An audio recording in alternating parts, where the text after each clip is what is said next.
literally dire reading slump. I don't actually know where it is or what it's about.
Welcome back to my very different background. I am in a literally dire reading slump. I don't think I've been in a reading slump as bad for many, many years now. But I thought I'd just talk about the book that I am reading, which is Nowhere Burning by Katrina Ward. And you know how you know that I'm in the biggest slump ever?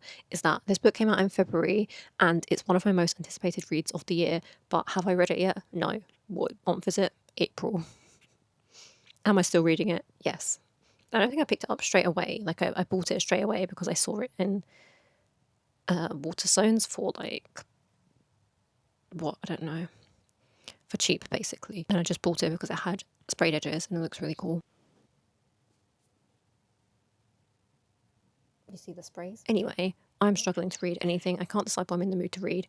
I'm reading this in the moment just because it's the book that I've picked up, but then I've picked up so many others. I got halfway through Audition, which was like nominated for the Women's Prize for Fiction, and I took too long to read it and it went back to the library and now I don't have it anymore. So when the hold comes through, I'll probably finish that because I actually quite enjoyed that. I'm not sure what else I want to read.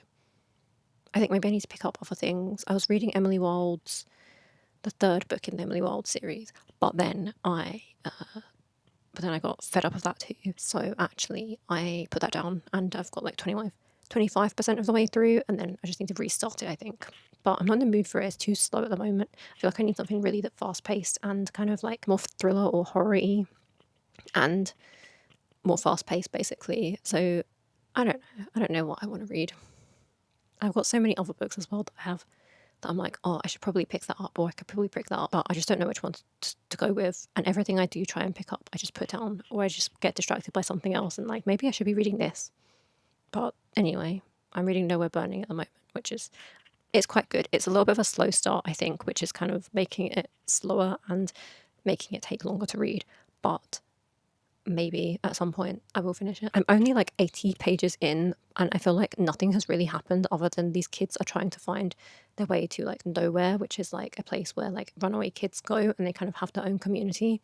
And we've got like one other perspective from like kind of like, I think they're like amateur detectives and someone that has seen this kind of like movie star and was involved with this movie star and his weird mysterious death. None of that's been explained yet, but I am hopeful because I know that Katrina Ward is one of my favourite authors, so I know that she will pull out so many twists and turns in this that I will not see coming and will blow me away. So I'm holding out hope for that. I just need to kind of push through, especially when I'm in a reading slump. It doesn't help that it's a little bit slow. So that's what we're working with. I also bought like a million new books, so I feel like I need to update on those at some point too. I'm in a slump, please help.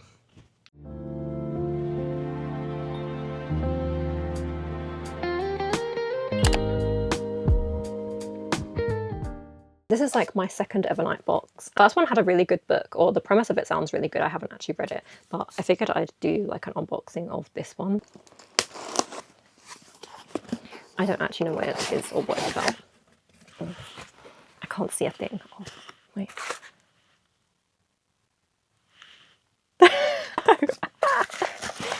Oh my god. Literally, this just came today, and I was like, oh, I'll open it. But yesterday I went book shopping, and oh my god, what are the chances? I literally bought this yesterday. But I don't have this special edition, so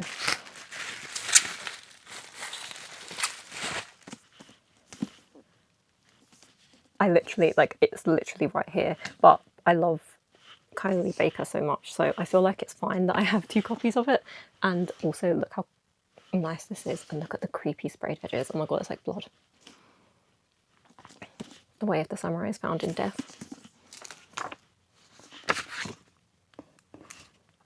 That's so cool.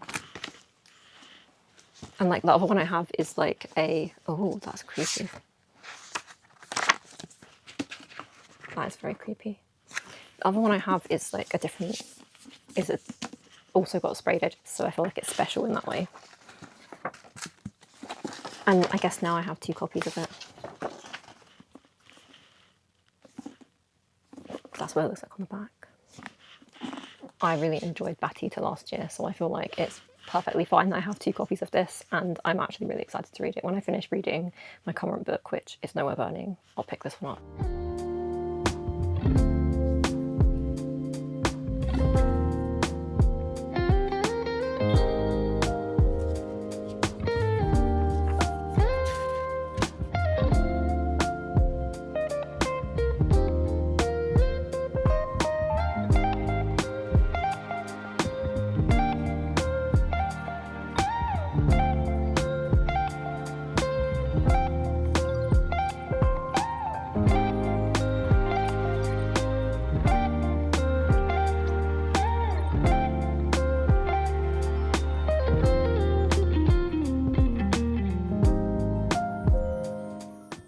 Okay, hi everyone. I've been in such a big slump. It's actually unreal. Like, I don't think I even finished a single book in April. That's how big this slump is. And I mean, I feel like I've had lots of stuff going on, so I feel like it's fine.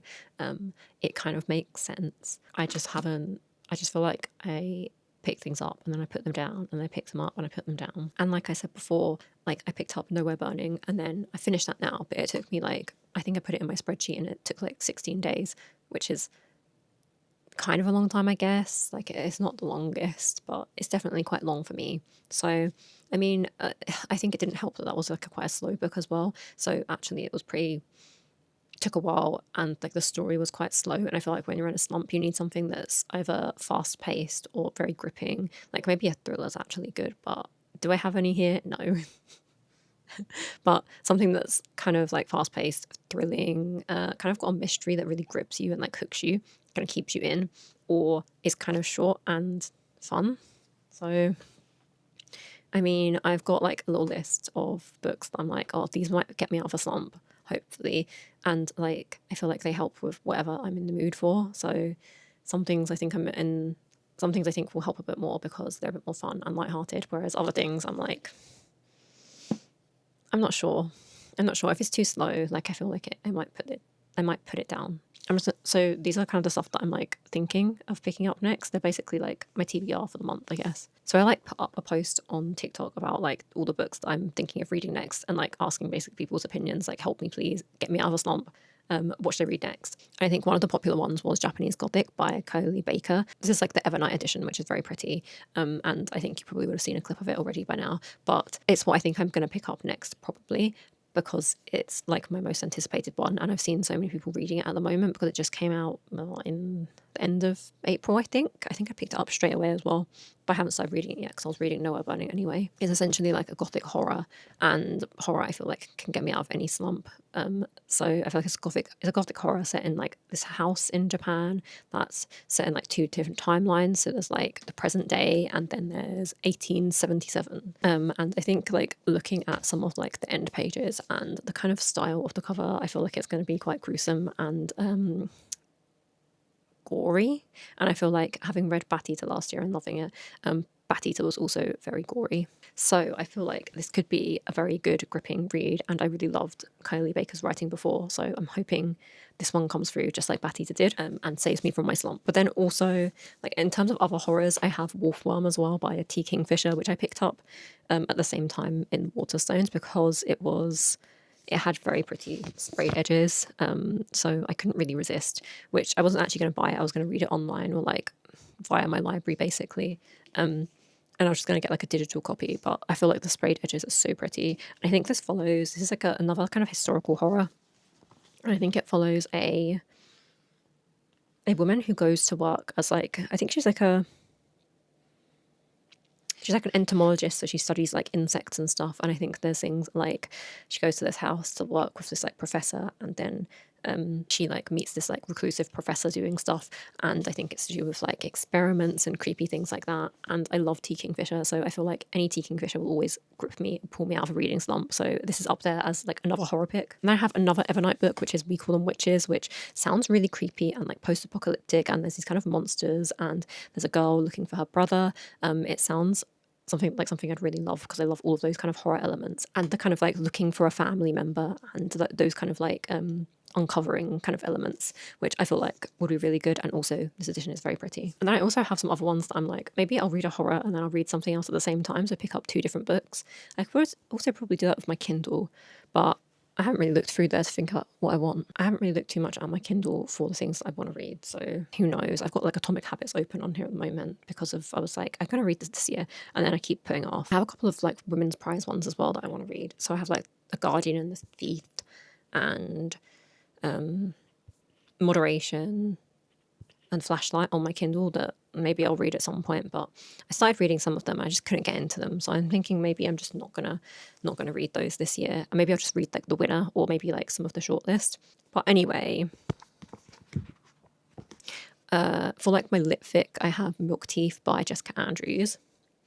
This is kind of like I think it's kind of just like a lit fic about life and love and becoming an adult and kind of like finding your place and deciding who you kind of want to be in the world. Things along those vein, which I feel like is very relevant as someone that's still trying to do those things. So I started reading a little bit of this because I wanted to see what it was kind of about, and I feel like it's very easy. Like it's got a very easy writing style, so it's very like colloquial. It's very like snippets of this main character, and they're quite like in depth and kind of like are little snippets that give you an insight into like her psyche and what she's going through and how she feels and things from her childhood. And I feel like it looks at kind of like life and love and becoming an adult and being this type of adult and like growing into that person that you want to be. I think that's what I read on like the Goodreads synopsis, so that's what I'm going with, and I feel like those themes are very relevant to me. So I feel like this one might get me out of a slump because I'm like, oh, I can relate to this. And I also have like another small translated book that I picked up a while ago, and that's Small Boats by Vincent Delacroix, which is kind of like a fictionalization of a real event where a boat that was crossing from France to the UK with refugees and migrants overturned or capsized, and people died, and it's about who takes responsibility for that and whose responsibility it was for this incident. It's kind of like a fictionalized account of those events that I think it's based on like a real event. I think tragically those things do happen quite often, so I think it's very politically relevant in the UK. If you're in the UK, it's very relevant. I feel like you would know that. And I really like that it says like it's like follows the events of a woman who took the calls for this like particular incident. And it says, accused of failing her duty, she refuses to be held more responsible than others for this disaster. Why should she be more responsible than the sea, than the war, than the crises behind these tragedies? And I feel like especially in the UK, people have a lot of lack of empathy for particular types of migrants, and particularly people who cross the ocean who come from France to try and get to the UK. I think there's a lot of lack of empathy. I feel like it sounds like it's going to be really like relevant and political and quite profound, and shed some light and empathy into a situation which is quite often has the empathy taken out of it. And then finally, I have Hooked by Asako Yuzuki. I think I'm saying that wrong, probably I'm saying that wrong, but this is the author of Butter, and I haven't read Butter. I have a copy of it, but I haven't read it. But this one I think sounds so interesting, and I also really love the cover. I like impulse bought it. So it basically follows one woman, and she becomes obsessed with another woman who writes a blog. So she starts reading the blog about like eating convenience store, and her lifestyle that's kind of like this unconventional lifestyle is very opposite to the kind of like housewife culture that's of Japan. Like the traditional housewife is all unmanicured and just very like raw, I guess, and real. So then the main character, I think, basically stalks this woman down and kind of befriends her. It says her obsession with her begins to spiral out of control and threatens her plans. It says like, how far will she go to hold on to the best friend she's ever had? So I mean, it sounds very unhinged. Like that could be something that gets me out of a slump, because I do love a book about being unhinged, really. It's very entertaining. But I feel like I've heard really good things about this author. I feel like they're quite divisive, and I feel like that's also an author I love to read who is divisive. Like people either love or hate them, and I just love seeing where I fall in that. So I feel like it could be a good choice. So those are kind of my options of things I'm hoping to get out of this slump. But I think I'm leaning towards Milk Teeth and Japanese Gothic at the same time. And then after reading the description of Hooked, I'm like, I need to read Hooked, but it is quite long. That's the thing. I'm trying to choose shorter ones that I think will get me out of the slump quicker and help me be like, okay, finished another book. Now I feel like I've made more progress and I'm out of a slump, and I'm not just being like slumping, basically. I think from reading the little synopsis of Milk Teeth, I think it's not too long, and I think it's quite easy to read. It's quite compelling. I think it's kind of like it feels like quite like a character study, and I feel like that's really interesting to me, and that will get me out of a slump, I think. So I think I'm going to read that, and then I'm also going to start Japanese Gothic as well, because that one comes so highly recommended by everyone. I think when I put my post up, everyone basically said Japanese Gothic. So that's probably what I'll read, and I'll come back with updates.